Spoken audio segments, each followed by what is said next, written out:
Sumainyo ang Panginoon. At sumaiyo rin. Ang mabuting balita ng Panginoon ayon kay San Mateo. Papuri sa iyo, Panginoon. Noong panahong iyon, sinabi ni Jesus sa mga punong saserdote at matatanda ng bayan, "Pakinggan ninyo ang isa pang talinghaga. May isang taong nagtanim ng ubas sa kanyang bukid at ito'y binakuran niya. Gumawa siya roon ng pisaan ng ubas at nagtayo ng isang mataas na bantayan. Pagkatapos, kanyang iniwan sa mga kasama ang ubasan at siya'y nagtungo sa ibang lupain. Nang dumating ang panahon ng pitasan, pinapunta ng may-ari ng ubasan ang kanyang mga alipin upang kunin sa mga kasama ang kanyang parte. Ngunit sinunggaban ng mga kasama ang mga alipin, binugbog nila ang isa, pinatay ang ikalawa, at binato naman ang ikatlo. Pinapunta uli ng may-ari ang mas maraming alipin, ngunit gayon din ang ginawa ng mga kasama sa mga ito.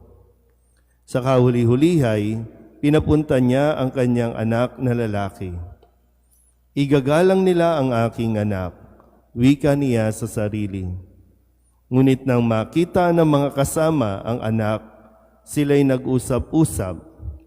Ito ang tagapagmana.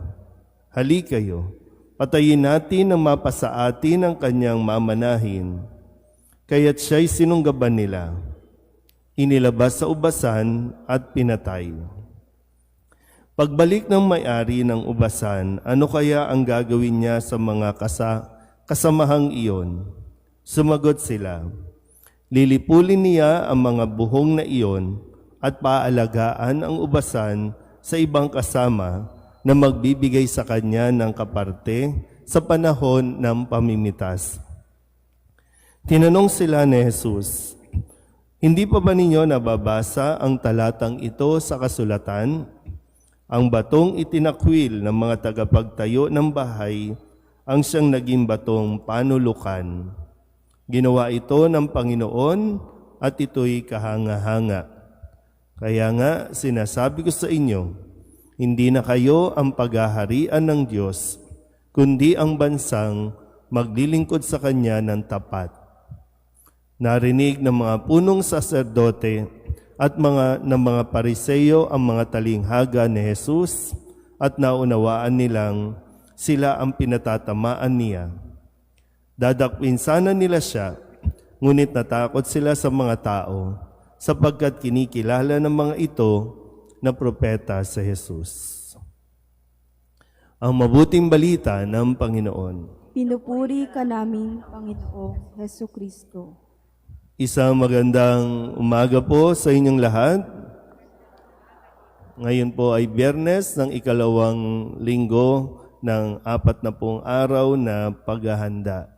Sa ating po mga pagbasa ngayon, sa unang pagbasa, si Jose ay pinagtulungan ng kanyang mga kapatid dahil lamang sa kanilang inggit o selos dahil mas favorite na ni Israel ang kanyang pinakabunsong anak na si Jose. Sa ating namang ebanghelyo, sa talinghagang ibinigay ni Jesus sa mga Pariseyo ay mayroong isang anak din ng may-ari ng ubasan at ito ay kanila ding pinatay para mapasa kanila ang mamanahin nito. Magandang mapagnilayan natin, nasa puntong ito, ang mga pag-aaway-away, lalo na pagdating sa pamilya, ay kapag umiiral yung pakiramdam natin na hindi ako favorite. O kaya naman, kapag mayroon ng yung nararamdaman na bakit parati na lang siya. So pag umiral ang inggit at selos, dudugtungan na yan ng pagiging sakim na gusto natin mapasa atin ang lahat. Kaya maging ang mga ano man ang mayroon sa mundong ito, inaari natin na atin at hindi na galing sa Diyos. Kung kayan, no, nagkakaroon tayo ng pag-angkin sa mga bagay na hindi naman atin. So nawa, sa panahong ito ng Kwaresma, pagninayan din natin, no, kung saan ba nanggaling ang mga tampuhan natin, saan ba nanggaling mga hindi natin pagpapansinan, no, kasi kinikimkim natin, no, tumatahimik lang tayo, pero merong nangyayari sa loob na hindi nagiging maganda para sa ating pong pakikipag-ugnayan.